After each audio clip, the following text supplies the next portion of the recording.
दे देते हैं। ऐसे मेरा आज सेकेंड क्लास ऑनलाइन और ऑफलाइन वे पे भी क्लासेस लिए थे। तो मेरा नाम शहबाज आलम है, मैं टीचिंग असिस्टेंट हूँ university department of history, Ranchi university Ranchi.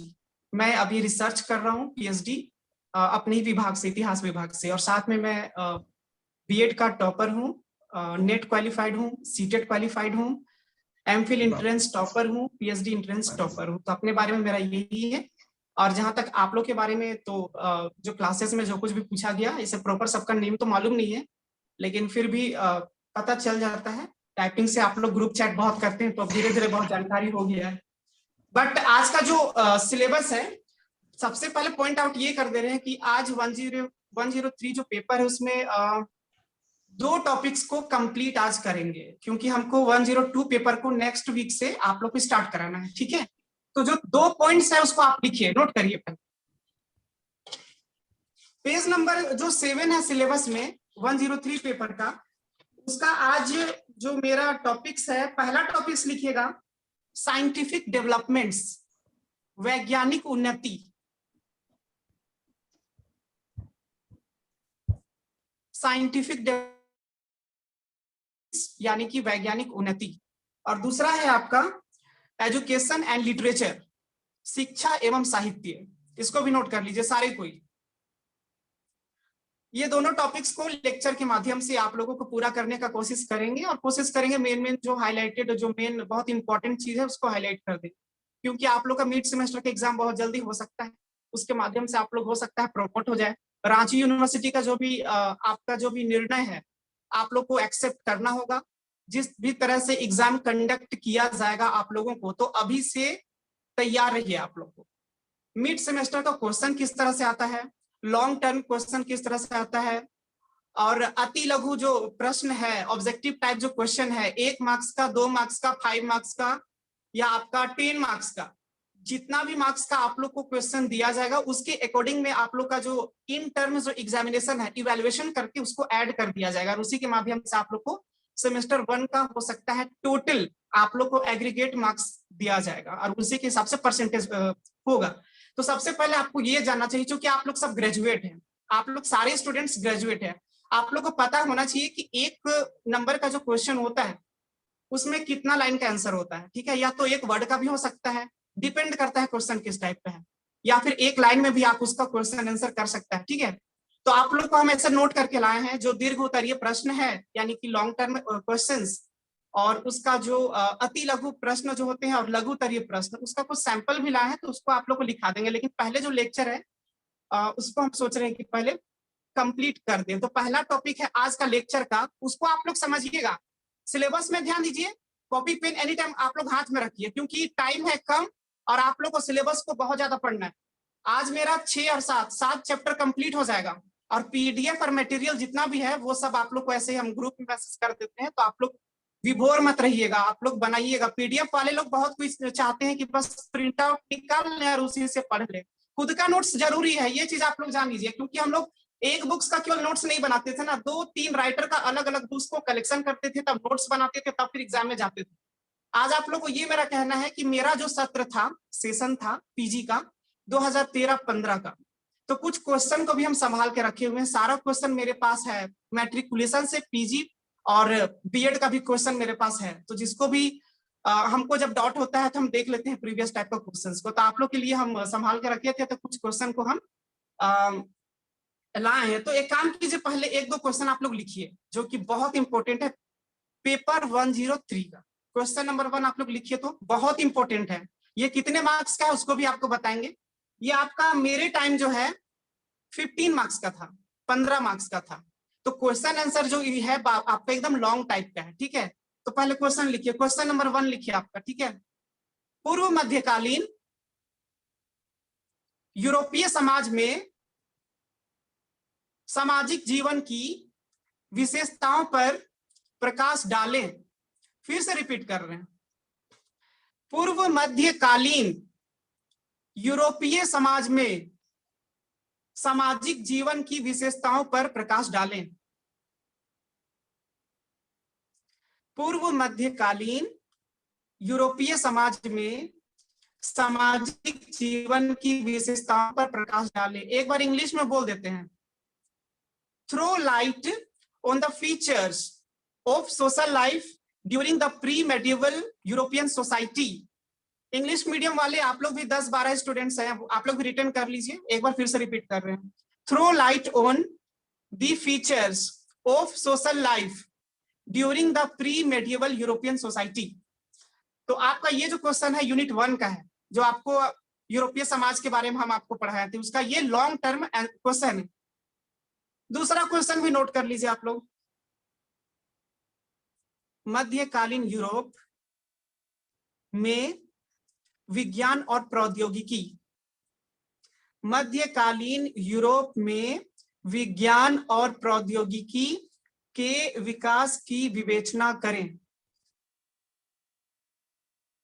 हो गया आप लोग का ये जो क्वेश्चन है, मध्यकालीन यूरोप में विज्ञान और प्रौद्योगिकी के विकास की विवेचना करें। इंग्लिश में लिखिएगा, discuss the growth of science, discuss the growth of science and technology in medieval Europe. English वाले ध्यान दीजिएगा, discuss the growth of science and technology in medieval Europe. ये आपका 2 क्वेश्चन हुआ। ये आपका यूनिट 1 से है, जो 103 पेपर का है, ठीक है। क्वेश्चन नंबर 3 आप लोग लिखिएगा, मध्यकालीन यूरोप में सामंतवाद की उत्पत्ति और विकास के इतिहास को चिन्हित करें। ये सामंतवाद से है, हालांकि ये मेरा टॉपिक नहीं है, जिसको हमको पढ़ाना नहीं था एक्चुअली, लेकिन आपका सिलेबस का पार्ट है, तो क्वेश्चन तो आप लोग का बन ही रहा है, इसीलिए सोचे आपको इसको भी लिखा। सामंतवाद का ओरिजिन, नेचर और फ्यूडलिज्म सिलेबस का यूनिट 2 में है, आप इसको देख लीजिएगा। तो इसका क्वेश्चन लिख सकते हैं आप लोग, मध्यकालीन यूरोप में सामंतवाद की उत्पत्ति और विकास के इतिहास को चिन्हित करें। एकदम हाथ को तेजी से चलाइए आप लोग, बहुत और क्वेश्चन छूटेगा तो बहुत प्रॉब्लम होगा आप लोगों को। टाइम नहीं है, आप लोग को समझना चाहिए कि सेशन को यूनिवर्सिटी एकदम सत्र को कंप्लीट करने के लिए अवेयर है, तो आप लोग भी तेजी से पढ़ाई करिएगा, तब ना फिर बाद में आप लोग यूनिवर्सिटी को दोष दीजिएगा, टीचर्स को दीजिएगा, काम नहीं चलेगा। अभी एकदम फास्ट करना है आप लोग को। आप लोग का 6 महीना सत्र तो बच गया है ना, तो कम से कम इधर मैनेज करने का कोशिश करिए। इंग्लिश में बोलते हैं, ठीक है, क्वेश्चन को, trace the history of origin and growth of feudalism in medieval Europe. सारे को लिखिएगा, और प्रॉब्लम होगा तो क्वेश्चन को भी हम आप लोग को ग्रुप में ऐसे भेज देंगे, लेकिन जहां तक बात है अभी पढ़ा रहे हैं तो कर थोड़ा बता देते हैं आप लोग को। इसके बाद नेक्स्ट क्वेश्चन है, यूरोप में मध्यकालीन विश्वविद्यालयों की उत्पत्ति और विकास को चिन्हित करें। फिर से रिपीट कर रहे हैं, देखिए एकदम धीरे धीरे, ठीक है। यूरोप में मध्यकालीन विश्वविद्यालयों की उत्पत्ति और विकास को चिन्हित करें। यूरोप में मध्यकालीन विश्वविद्यालयों की उत्पत्ति और विकास को चिन्हित करें। इसको इंग्लिश में भी लिख सकते हैं आप लोग समझने के लिए, trace the origin and development of medieval universities in Europe. Trace the origin and development of medieval universities in Europe. हो गया। 5वां क्वेश्चन भी लिखिए आप लोग, बहुत इंपॉर्टेंट है, आपका सिलेबस में 103 पेपर का है, उसी का है, ठीक है। मध्यकालीन नगरों की उत्पत्ति और विकास के कारणों की व्याख्या करें। Full stop. यूरोपीय अर्थव्यवस्था पर उनका क्या प्रभाव पड़ा, उसी में है साथ में, ठीक है। फिर से रिपीट कर रहे हैं, मध्यकालीन नगरों की उत्पत्ति और विकास के कारणों की व्याख्या करें। मध्यकालीन नगरों की उत्पत्ति और विकास के कारणों की व्याख्या करें। यूरोपीय अर्थव्यवस्था पर उनका क्या प्रभाव पड़ा, यूरोपीय अर्थव्यवस्था पर उनका क्या प्रभाव पड़ा। अब इंग्लिश में भी लिखिए इसी को, explain the causes of the origin and development of medieval town. What were their effects on European economy? Explain the causes of the origin and development of medieval town. What were their effects on European economy?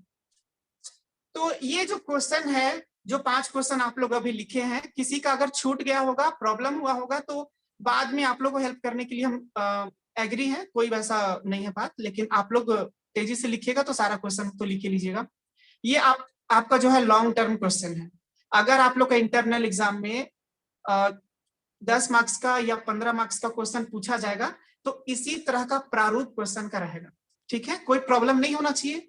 और ऐसा question पूछता है या थोड़ा मोड़ा घुमा के भी पूछता है तो उसका आंसर वही होगा, वही टॉपिक से होगा जिसको आप लोगों को मटेरियल हम और बाकी टीचर्स लोग प्रोवाइड कर रहे हैं आपको, ठीक है।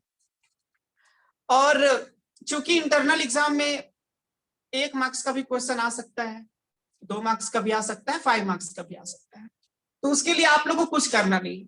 जितना आप लोग को मटेरियल प्रोवाइड किया गया है टीचर्स के द्वारा, उसको आप लोग उस टॉपिक को अगर पूरा पढ़ लेते हैं तो आप 1 मार्क्स का भी पूछता है तो कोई प्रॉब्लम नहीं होना चाहिए, 2 मार्क्स का भी, 5 मार्क्स का भी, 10 मार्क्स का भी, 15 मार्क्स का भी, ठीक है।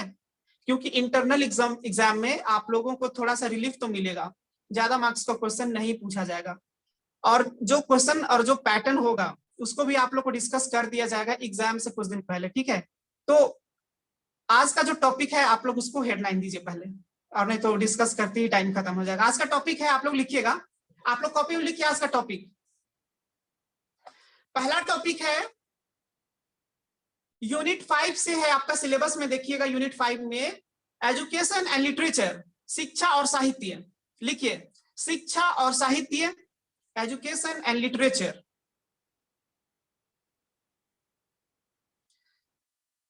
इसको हिंदी में पूरा इस तरह से लिख सकते हैं, मध्यकालीन इस्लामिक समाज में शिक्षा और साहित्य, ऐसा हेडिंग आप दे सकते हैं, मध्यकालीन इस्लामिक समाज में शिक्षा और साहित्य, ठीक है। अब इसको आप लोग को डिस्कस करते हैं, क्या है कि इसको ब्रीफ में डिस्कशन करना है और जो भी इंपॉर्टेंट चीज है उसको आप लोग को डिस्कस इसमें कर देते हैं। देखिए, मध्यकाल में जो अरब का जो समाज था, समाज में शिक्षा और साहित्य जो है ये बहुत, कह सकते हैं कि बहुत इंपॉर्टेंट इसका रोल था, शिक्षा और साहित्य का। क्योंकि आप लोग को पता है कि अरब के इतिहास जब हम लोग पढ़ाई करते हैं तो हम लोग अभी चूंकि मध्यकाल का पढ़ाई कर रहे हैं, मध्यकाल का अरब के इतिहास के बारे में, तो मध्यकाल का अरब के इतिहास के बारे में जब हम लोग पढ़ाई कर रहे हैं तो हम लोग को ये देखना चाहिए कि पैगंबर मोहम्मद साहब का जो मृत्यु का काल है, तो आप लोग को पता है कि इस्लामिक का जो ओरिजिन है, इस्लाम धर्म का जो ओरिजिन है वो पैगंबर मोहम्मद साहब है। उनका जो मृत्यु हुआ था वो था आपका 632 एडी में, इस ईस्वी में।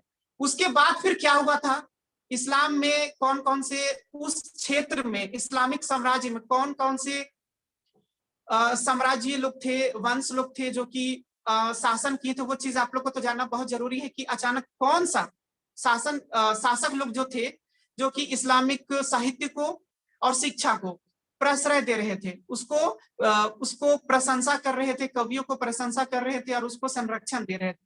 तो ये चीज पहले आप लोग को हम थोड़ा सा लिखे हैं तो उसको आपको डिस्कस कर लेते हैं। आप लोग को ये जानना जरूरी है, वर्तमान में अभी 2021 चल रहा है, 100 साल पहले क्या है 1921, और उससे 100 साल पहले क्या है 1821, ठीक है। तो उसी तरह से आप लोग एकदम बैक चले जाइए पीछे, तो आप लोग को जाना पड़ेगा 632 ईस्वी में। 632 ईस्वी क्यों इंपॉर्टेंट है इतना? 632 ईस्वी इसलिए इंपॉर्टेंट है क्योंकि पैगंबर मोहम्मद साहब जो इस्लाम धर्म के संस्थापक थे, उनका मृत्यु का काल है। तो 632 ईस्वी के बाद भी इस्लाम धर्म के 4 प्रमुख खलीफा हुए थे। 4 प्रमुख खलीफा कहने का ये मतलब कि वो लोग अपना जो इस्लामिक जो साम्राज्य था वहीं पर वो रहते थे और अपना खिलाफत चलाते थे। कहने का मतलब कि खलीफा को आप कंपेयर कर सकते हैं कि एक ऐसे व्यक्ति से जो कि उनका आदेश को पूरे इस्लामिक वर्ल्ड में, उनका बात को सभी कोई मानते थे। वो किसी राजा को मान्यता दे देता था, किसी सामंत को मान्यता दे देता था और उसकी आज्ञा से कोई जो व्यक्ति था वो सुल्तान का पद का अधिकारी हो जाता था। तो 4 जो खलीफा हुए थे उसका नाम पहले आपको डिस्कस कर लेते हैं। पहला नाम है आपका अबू बकर, जिनका काल था 632 से 634 ईस्वी, ठीक है। आगे बढ़ते हैं, दूसरे खलीफा थे उमर, 634 से 644 ईस्वी तक। थर्ड में है उस्मान, 644 से 656, और फोर्थ में है हजरत अली, 656 से 661 ईस्वी तक। अब आपको पता चल गया होगा ये जो 4 खलीफा थे ये इस्लामिक जगत में कितने महत्वपूर्ण थे।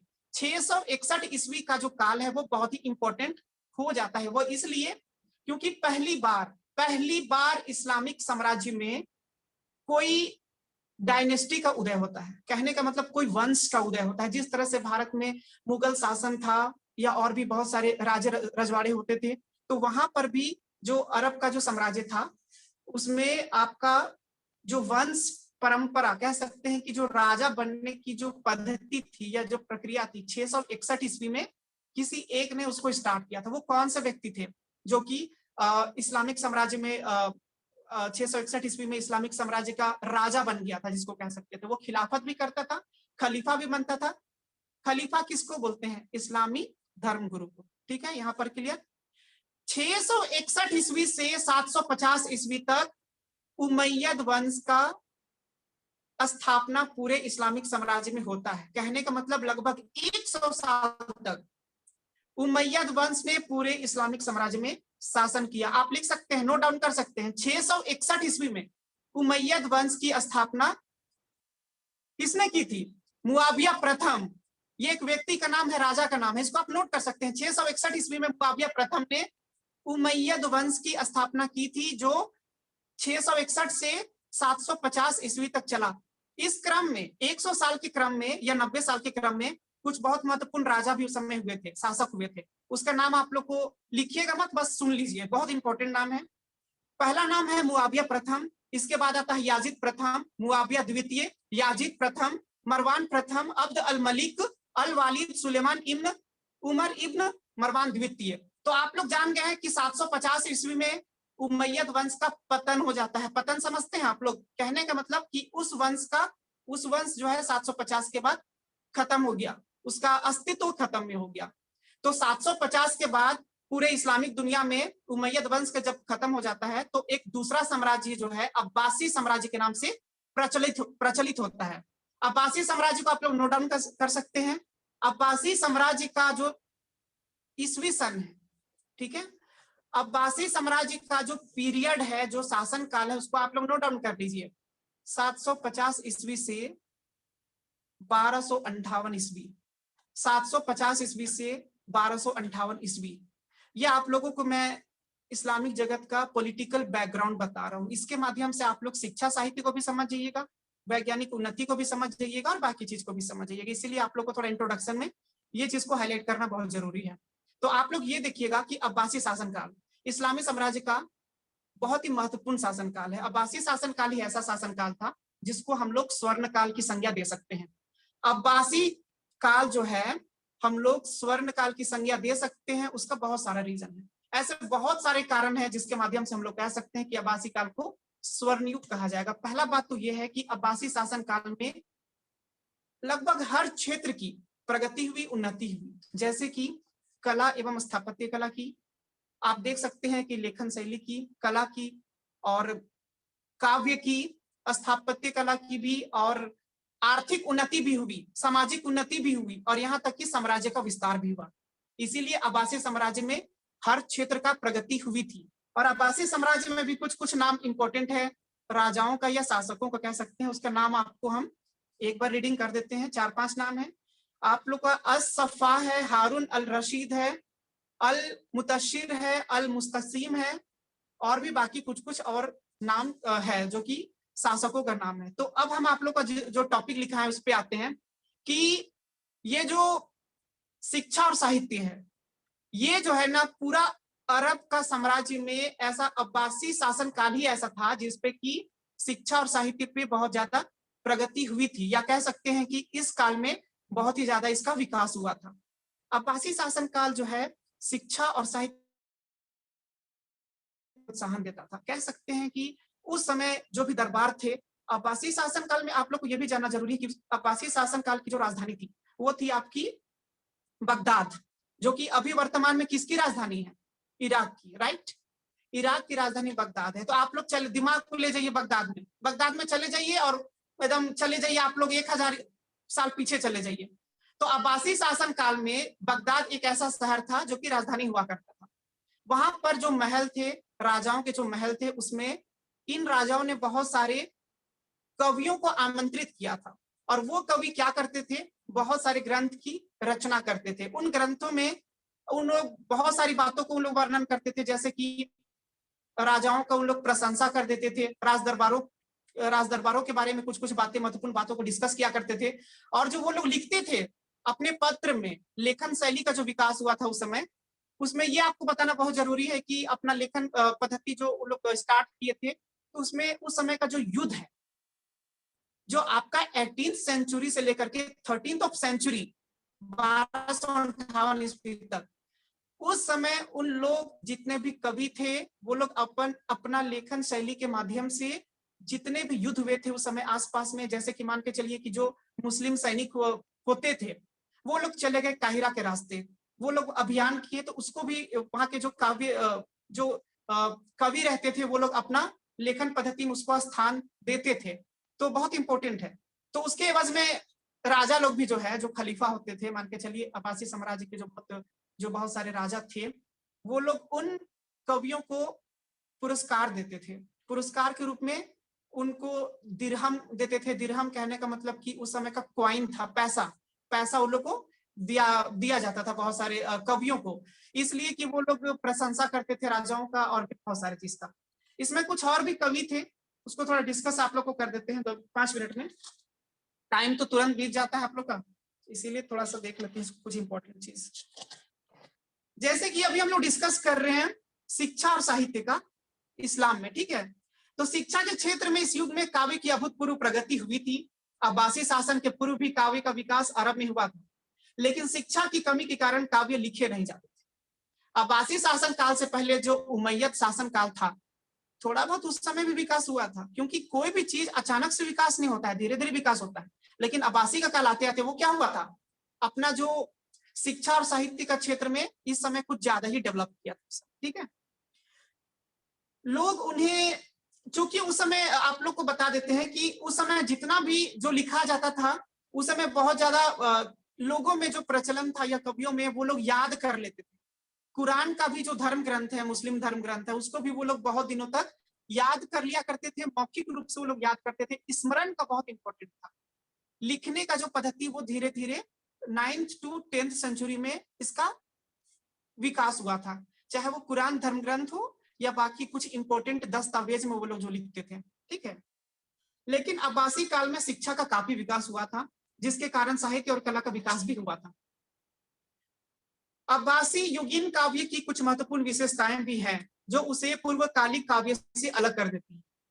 सर्वप्रथम इस युग का काव्य दरबारी संरक्षण तथा खलीफाओं की देखरेख में विकसित हुआ था। इसके अतिरिक्त प्रशंसा काव्य लिखने वाले कवियों को खलीफाओं ने पुरस्कार देने की परिपाटी का प्रचलन किया। इस कारण काव्य का यह क्षेत्र काफी अधिक विकसित हुआ। इस काल में शासक के पदों पर अनेक ईरानियों की नियुक्ति हुई, जिसमें अधिकांश कवि थे। उस समय जो है कविता के क्षेत्र में जितने भी ईरानी लोग थे उसकी स्पेशल नियुक्ति की जाती थी, अपॉइंटमेंट किया जाता था वो लोग को काव्य लिखने के लिए प्रोत्साहन हेतु। तो अब्बासी शासनकाल में जितने भी जो राजा हुए या खलीफा हुए, वो लोग इस पे बहुत ज्यादा फोकस्ड किए थे, साहित्य पे और शिक्षा पे, ठीक है। वह ईरानी कवियों एवं विद्वानों ने भी अरब काव्यों को नया रूप देकर उसकी विशेषताओं में एक नई विशेषता जोड़ दी। ईरानियों के चलते अरब काव्य में एक आकर्षक कल्पना की जाने लगी। इस कल्पना के द्वारा गहरी एवं कोमल भावनाओं को तथा उच्च विचारों का प्रदर्शन किया जाने लगा। स्पष्ट है कि अब्बासी काल के काव्य एक परिवर्तित रूप में अवतरित हुआ। इस युग के ईरानी कवियों में प्रमुख बसर इब्न बट का उल्लेख सर्वप्रथम किया जा सकता है। यह जन्मजात अंधा था। एक कवि का नाम यहाँ पे आ रहा है, बहुत इंपॉर्टेंट है, लिखिएगा मत, आप लोग को पीडीएफ शेयर कर देंगे, उसका नाम आप लोग बोलते हैं बसर इब्न बट। ये एक ईरानी कवि थे जो जन्मजात अंधे थे, ब्लाइंड थे, ठीक है। और ये जो कवि थे, ये बहुत इंपॉर्टेंट इनका रोल है इस्लामिक लिटरेचर पे।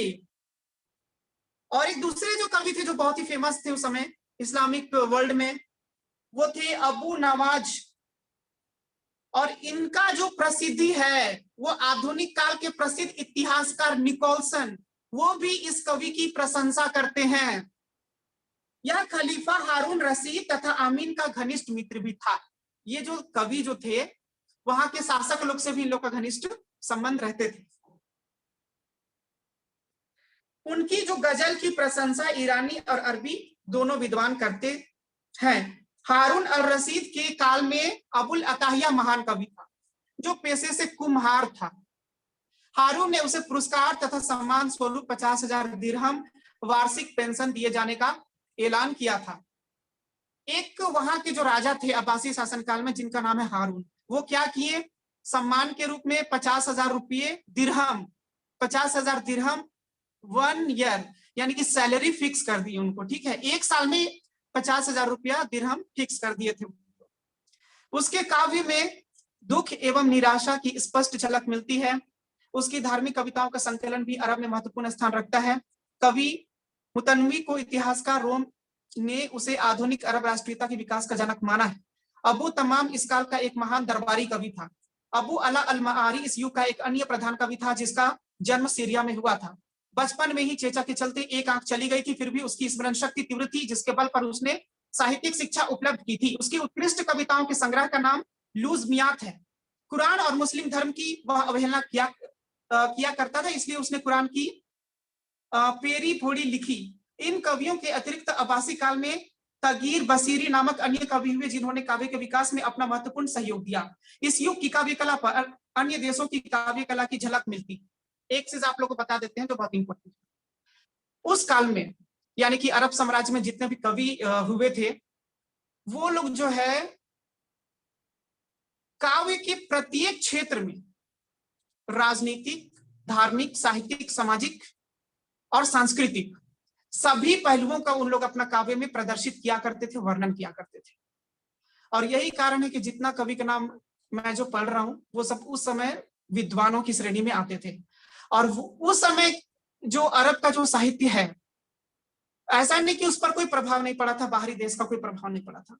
उस समय जो अरबी लोग जो थे, उस समय आप देख सकते हैं कि भारत और बाकी देशों का भी साहित्य के क्षेत्र में प्रभाव पड़ा था। कहने का मतलब इधर का कुछ ना कुछ गुण को या विशेषता को बाहर देशों के काव्य का विशेषता को उन्होंने ग्रहण भी किया हुआ था। ठीक है, तो इसीलिए प्रभाव पड़ा था बाहरी देशों का काव्य का इस्लामिक जगत के कवियों के ऊपर। अब्बासी कालीन काव्य अपनी सजीवता एवं सौंदर्य के लिए प्रसिद्ध है। साहित्य के क्षेत्र में अरबों ने विदेशियों से भी कई चीजों को सीखा। यहाँ के विद्वानों ने विभिन्न भाषाओं को पुस्तकों का अनुवाद करके साहित्य एवं विज्ञान की दुनिया को धनी बना दिया था। इस अनुवाद को मानसिक विकास एवं जागृति का जागरण तेजी से हुआ। अब्बासी काल में खलीफा हारून रशीद और मामून ईरानी तथा भारतीय दर्शन के क्षेत्र में विभिन्न प्रकार के अनुवादों के द्वारा काफी उन्नति प्राप्त की। अल-बतानी एक महान ज्योतिषी था, उसने ज्योतिष शास्त्र पर पुस्तक लिखी। हजाज इब्न यूसुफ ने गणित एवं ज्योतिष संबंधी पुस्तकों का अनुवाद अरबी में किया था। इब्ने कुर्रा इस युग का प्रतिभाशाली विद्वान था। वोल्टियर की तरह वह अनेक विषयों का विद्वान था। वोल्टियर का नाम आ रहा है यहाँ पर। वोल्टियर क्या नाम है? आधुनिक नाम है। फ्रांस का एक बहुत बड़ा वो कवि था, उसी से कंपेयर किया गया है अरब का उस कवि को, ठीक है, अल-बतानी को। उसकी रुचि चिकित्सा शास्त्र, गणित, ज्योतिष और दर्शन में काफी दिलचस्प थी। साहित्य के अन्य क्षेत्र में भी इस काल में विकास हुए। नाटक साहित्य में भी काफी डेवलपमेंट हुआ था अरब साम्राज्य में। ठीक है, ऐसे नाटकों में तत्कालीन सामाजिक एवं राजनीतिक अवस्था का खुलकर वर्णन किया गया है। उस समय के जो साहित्य होते थे उसमें नाटक का भी विवेचन किया गया है। ठीक है, मुहम्मद साहब के हदीस पर बुखारी नामक साहित्यकार ने एक ग्रंथ को लिखा। उन्होंने इस ग्रंथ द्वारा हदीस का महत्व बढ़ा दिया। इसी काल में सूफी साहित्य का भी विकास हुआ। सूफी साहित्य आप लोग देख सकते हैं, आप लोग सूफी साहित्य के बारे में पढ़े भी होंगे। सूफी भारत में भी सूफी साहित्य का बहुत सारा विकास हुआ था। सूफी कवि हुए थे, उसका प्रभाव वहां पर भी था, अरब देश में भी था। ठीक है, विद्या के क्षेत्र में, आध्यात्मिक विद्या के क्षेत्र में और धर्मशास्त्र पर भी अनेक ग्रंथ उस समय लिखे गए थे। ओके, धार्मिक रिवाजों के आधार पर बनाकर पहली बार मुहम्मद साहब की जीवनी भी लिखी गई थी उस समय। किस समय? अब्बासी शासन काल के समय में। ठीक है, सीरिया तथा मिस्र में बैठकर उसने अनेक शब्दकोश का भी निर्माण किया गया था। अल-तबारी और अल-मसूदी के काल में अरब के इतिहास लेखन के कार्य अपने विकास की पराकाष्ठा पर पहुंच गया। ये बहुत इंपॉर्टेंट है, ये दो को नाम आपको हम डिस्कस करना चाह रहे हैं, अल-तबारी और अल-मसूदी। 9th और 10th सेंचुरी में ये लोग जो है अरब लेखन शैली में ये बहुत ही महत्वपूर्ण इनका रोल है। और इन्होंने लेखन शैली को, लेखन कला की जो शैली है, उन्होंने नई पराकाष्ठा पर पहुंचा दिया था अरब के साहित्य के क्षेत्र में। तो इस तरह से हम लोग देखते हैं कि पूरे अरब साम्राज्य में शिक्षा और साहित्य का जो विकास हुआ था वो काफी इंपॉर्टेंट था। उसमें अरब में शिक्षा और साहित्य का बाहर से भी, बाहर के देशों का भी काव्य का प्रभाव पड़ा था। और इसी कारण से इस समय का जो साहित्य है बहुत ही समृद्ध हुआ। और इसका जो अनुकरण है, अरब देश का जो साहित्य का अनुकरण है, बाद में यूरोप के बहुत सारे देशों ने भी अरब के साहित्य से प्रेरणा ली और उनका अनुकरण किया। और बाद में यूरोप में अनेक सारे ग्रंथों की रचना की। अरब साहित्य बहुत ही समृद्ध था, उससे भारत के लोगों ने भी प्रेरणा ली थी। और उसके माध्यम से हम लोग देखते हैं कि भारत में बहुत सारे जो आक्रमणकारी थे, फॉर एग्जाम्पल महमूद गजनवी, वो भारत में आक्रमण किया था। कब किया था? 10th century to 11th century, 1000 ईस्वी से लेकर के 1024, 25, 27 तक वो भारत में लगभग 17 बार वो आक्रमण किया था महमूद गजनवी। तो उसके साथ साथ अरब से एक दो विद्वान इतिहासकार लोग भी महमूद गजनवी के साथ भारत आए थे। और वो लोग भारत के बारे में बहुत सारा चीज को यहाँ पर कुछ दिन रुके, यहाँ की सामाजिक और राजनीतिक और बहुत सारी पहलुओं को उन्होंने अपनी काव्य में स्थान दिया। और वहां पे अरबी साहित्य में उन्होंने उसके बारे में डिटेल से लिखा था। तो इसीलिए जो है अरब के जितने भी इतिहासकार हैं या साहित्यकार हैं वो बहुत इंपॉर्टेंट हो जाते हैं। उनके माध्यम से अरब के जो साम्राज्य के जो इतिहासकार थे, इनका प्रभाव पूरे वर्ल्ड में बहुत ही फेमस उस समय हो गया। ठीक है, तो ये जो है आपको ब्रीफ में डिस्कशन किए शिक्षा और साहित्य के बारे में। अब नेक्स्ट पॉइंट है आप लोग का, इसको लिखिए। दूसरा पॉइंट क्या है? साइंटिफिक डेवलपमेंट्स, वैज्ञानिक उन्नति। लिखिए, टाइम कम है, इसको भी ब्रीफ में हम डिस्कस कर लेंगे। वैज्ञानिक उन्नति, ये है आपका 103 पेपर का यूनिट 5 का है आपका सी में लिखा हुआ है साइंटिफिक डेवलपमेंट्स। इसके बारे में थोड़ा सा डिस्कशन करेंगे। वैज्ञानिक उन्नति लिख लीजिए इसको।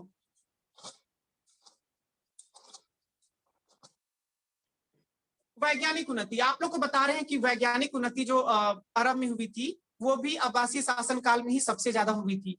उमैयद वंश में वैज्ञानिक उन्नति बहुत कम हुई थी, क्योंकि उस समय इतना टेक्निक्स का विकास भी नहीं हुआ था। धीरे धीरे लोगों को समझ में आ रहा था कि विज्ञान व्हाट इज साइंस। अब्बासी शासन काल तक आते आते धीरे धीरे बहुत ही डेवलप हो गया था साइंस एंड टेक्नोलॉजी के क्षेत्र में। अरबवासी बहुत आगे बढ़ गए थे और इतने आगे बढ़ गए थे कि अरब से प्रेरणा जो है दूसरे देश के लोग लिया करते थे या दूसरे देश के साइंटिस्ट लिया करते थे। तो इसके बारे में आपको ये मेन चीज है कि विज्ञान में जो है अरब लोग रसायन शास्त्र के क्षेत्र में यानी कि केमिस्ट्री के क्षेत्र में, इसके बाद फिर फिजिक्स हो गया यानी कि आपका भौतिकी के क्षेत्र में, प्रकृति विज्ञान के क्षेत्र में, और भी जितनी भी वैज्ञानिक उन्नति हुई थी उस समय वो सब में अरब के लोग जो है बहुत ही आगे हो गए थे। और वैज्ञानिक जो उन्नति हुई थी अरब में उस समय पूरा दुनिया के लिए एक आश्चर्य पैदा कर रही थी उस समय, क्योंकि अरब में आप देखिएगा कि जल घड़ी का विकास हुआ था। सबसे पहले जो है जल घड़ी अरब में हुआ था। जल घड़ी का जो विकास हुआ था वो भी अरब में ही हुआ था। इसके बारे में थोड़ा सा आपको ब्रीफ में कुछ डिस्कशन कर देते हैं। अब्बासी काल अपनी वैज्ञानिक प्रगति के लिए भी प्रसिद्ध था। चिकित्सा शास्त्र, खगोल शास्त्र और रसायन शास्त्र की प्रगति इस युग में काफी हुई थी। इतिहासकार हिट्टी ने लिखा है कि यूनान और ईरान से प्राप्त ज्ञान राशि के अनुवाद अरब के विद्वान सदियों तक करते रहे हैं और पुनः यह ज्ञान यूरोपीय देशों में फैला। मध्यकालीन यूरोप के विद्वानों का अरब के विद्वानों ने अत्यधिक प्रभावित किया। वैज्ञानिक विकास के क्षेत्र में इस्लाम में प्रारंभ से ही चिकित्सा और औषधि को महत्व दी गई है। इस्लाम में जो है वैज्ञानिक उन्नति को बहुत ही ज्यादा वैल्यूएशन दिया गया है, यानी कि महत्व दिया गया है। इसीलिए अरबवासी इतना ज्यादा विज्ञान पे उन्नति कर सके थे उस समय। अरब में ही पहली बार औषधि शास्त्र की शब्दावली तैयार की गई। कहने का मतलब यह है कि औषधि शास्त्र पे जो एक डिक्शनरी का, शब्दकोश का जो निर्माण किया गया था सबसे पहले अरब देश में किया गया था। अरब देश बोलेंगे तो आप लोग ये मत समझिएगा कि सऊदी अरब जो भी वर्तमान में आप लोग मैप्स में देखते हैं, मैप में देखते हैं। सऊदी अरब का जो साम्राज्य था उसमें ईरान, इराक, मिस्र और बाकी देश थे। उस समय का टोटल एरिया है उस समय का हम बात करते हैं। ठीक है, बिना जांच किए एवं परीक्षा लिए कोई भी व्यक्ति चिकित्सक नहीं बन सकता था। उस समय जो डॉक्टर जो बनते थे उसके लिए भी जो है आपका कुछ टेस्ट होता था, कह सकते हैं एक एग्जाम होता था, और फिजिकल टेस्ट भी लिया जाता था उस समय डॉक्टर्स का, ठीक है। उसके बाद ही उसको चिकित्सक नियुक्त किया जाता था, कहने का मतलब डॉक्टर्स नियुक्त किया जाता था। ईरान के आदेशों पर खलीफा हारून रशीद ने अरब में चिकित्सालय का निर्माण किया।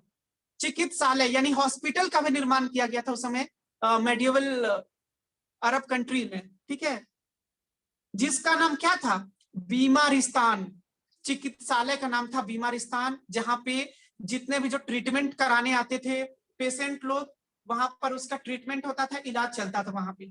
उसका अरबी में नाम है ये सब बीमारिस्तान। जो भी नाम जो इतना डिफिकल्ट आप लोग सुन रहे हैं ये सब अरेबिक नेम है, ठीक है। तो आप लोग को जब पीडीएफ देंगे ना तो आप लोग उसको एक दो बार रीडिंग कर लीजिएगा, आप लोग को समझ में आ जाएगा कि ये जो नेम है कितना थोड़ा सा डिफिकल्ट होता है, एक दो बार पढ़िएगा तो समझ में आ जाएगा। इस काल के प्रमुख चिकित्सा संबंधी ग्रंथकार इब्न सीना तथा अल राजी थे। जो डॉक्टर्स थे, ठीक है, जो चिकित्सा शास्त्र वहां पर जो इतना विकास हुआ, जो चिकित्सक जो डॉक्टर्स थे, इसको हिंदी में चिकित्सक बोलते हैं, तो चिकित्सक दो कोई का बहुत फेमस था पूरे अरब कंट्री में। उसका नाम है, एक नाम है आपका इब्न सीना और दूसरा नाम है अल राजी।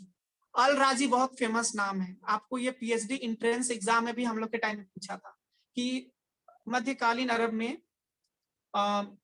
प्रमुख जो फेमस चिकित्सक है उसका नाम बताएं। 4 ऑप्शन दिया हुआ था, उसमें चूज करना था, तो अल राजी उसका आंसर था, ठीक है। तो ये सब चीज जो भी आप लोग इंट्रेंस एग्जाम दीजिएगा या कुछ बड़ा कंपटीशन एग्जाम लिखिएगा तो ये सबसे ही पूछा जाता है। इस सबको पढ़िएगा डिटेल से तो आप लोग को समझ में आ जाएगा, ठीक है। इस कृति को चिकित्सा जगत को बाइबल कहा जाता है। ये जो ग्रंथ का जो रचना किया गया था इन लोगों के द्वारा, इसको चिकित्सा जगत में का बाइबल इसको बोला जाता है, ठीक है। इसने नेत्र रोग का भी परीक्षण किया था, इसने नेत्र रोग का भी परीक्षण किया था, कहने का मतलब आई डिजीज, आंख संबंधी जितनी भी बीमारियां हैं उसका भी इन्होंने परीक्षण किया था। बगदाद के चिकित्सक था। बगदाद जो शहर है उसमें जो चिकित्सालय हॉस्पिटल है उसका मेन हेड कौन था, अल राजी। इसकी प्रमुख पुस्तक का नाम था किताब उल असरार। चेचक और खसरा की बीमारी का कारण ढूंढने में इन चिकित्सक को सफलता मिली, भारी सफलता मिली। चेचक, खसरा, ये सब जो बीमारियां अभी हम लोग देखते हैं, मध्यकाल के अरब साम्राज्य में वो जो चिकित्सक वो लोग जिनका नियुक्त किया गया था वो लोग उस समय भी उसके बारे में उसका कारण को पता करने में उन लोग का बहुत बड़ा योगदान था, ठीक है। इस विषय पर अल हाबी नामक पुस्तक की रचना भी की गई थी। इससे रिलेटेड एक बुक्स की भी रचना की गई थी, ठीक है। इस काल का एक अन्य चिकित्सक था इब्न जस्ता, जिसने एक पुस्तक की रचना की थी जिसका नाम था तदब्बुरुल इंसान। इस पुस्तक का अनुवाद लैटिन भाषा में किया गया था। इस प्रकार चिकित्सा शास्त्र के जगत में अरब का पूरे विश्व को बहुत बड़ी देन है। इसी तरह से रसायन शास्त्र में भी प्रगति हुई थी। रसायन शास्त्र में आप लोग देख सकते हैं कि धातु से जो कुछ भी मटेरियल ये लोग जो यूज करते थे, जैसे गंधक, पारा, सीसा, लोहा तथा मोमबत्ती के संबंध में इन लोगों को काफी ज्ञान नॉलेज हो गया था, ठीक है। प्रकृति विज्ञान में भी अरबों का बहुत ही योगदान था और बहुत सारे ऐसे वैज्ञानिक लोग थे जो कि प्रकृति विज्ञान को डेवलप करने में रुचि रखते थे।